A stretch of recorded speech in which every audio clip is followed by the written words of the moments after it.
All right, for an update on the story now, we are joined by William Ntladi from the Ekurhuleni Emergency Services. William, thanks indeed for talking to us at this hour. I mean, no doubt this has been a haunting day. At least at the last check, we had 9 people confirmed dead. Has that changed, and do we have any update on those dozens of people who were critically injured in the blast? Thank you so much. Yes, it has been a long day for us as emergency services, the residents around the area, the hospital staff, in terms of attending to the casualties.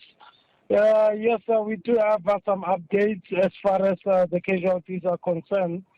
Unfortunately, now, according to the information we received, the number of fatalities has risen up as one of the casualties who was admitted in the hospital also lost his life as a result of the injuries sustained. So now the number that is now confirmed in total has now gone into 10 in total. What about those that were critically injured in the blast? I mean, how are they doing? Any info on that, William? Look, we registered a lot of critically injured patients. From the operational point of view, we recorded about 19 of them in total that were basically taken to various hospitals for further medical care. Some of them have been flown with the choppers to as far as Chris Hani Baragwanath Hospital to be given medical attention that side. So far, yes, the number has risen to 10. And the fortunate thing is as well, the firefighters that were involved in an incident, that were injured in an incident and admitted at the Glenwood Hospital, they are basically 4 of them have been released so far. So the other 4 are still kept in the hospital, admitted in the hospital. So then we'll keep monitoring them as well. We went to go and visit them. So they're all responding positive. So they're all GCS, a Glasgow Coma Scale, that the consciousness is 15 out of 15. So they're responding very well. So we are well into the night, William, and I'm wondering what it's like at the scene. I mean, earlier we've seen the bridge damaged, as you say, also damage to the OR Tambo Memorial Hospital. What's it like at the scene at the moment? I mean, are we settled there or not? Yes, basically we have identified that, and we also identified the challenge in terms of the residents from those houses that were affected because of the instability of the structure, so that is not yet confirmed to be able to accommodate people. So then the means have been made for them to be evacuated out of those houses so that now they can be at safe places. And one other thing is the structure itself of that bridge that is affected. We have seen that it's basically in tatters. It is basically damaged. So we have arranged with the security system and with the SAPS and PRASA security system to take care of that area. At the moment, Hospital Street, Railway Street is closed for traffic around that area. Do we know anything, and I'm just chancing here to see whether you know any info about this, do we know anything about the family that lost 4 members in the blast? It must have been harrowing for them. Definitely, it was brought to our attention as well in terms of the family that lost, I think, 3 of them, the members, as far as we know. And one of them is still at the hospital as well.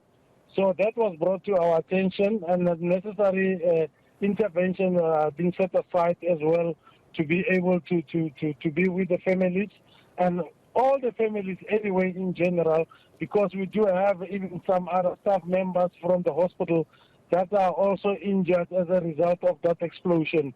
So those are as well given an attention by the chaplaincy of the emergency services and SAPS, and to do the counseling to the families, and so that now things can be under control. Tomorrow, the teams are still meeting again at the site to go and do an assessment, and structural engineers as well to come and tell us as to what is going to happen way forward in terms of the rebuilding of the bridge or the stability of the bridge and even the houses nearby, including the hospital as well.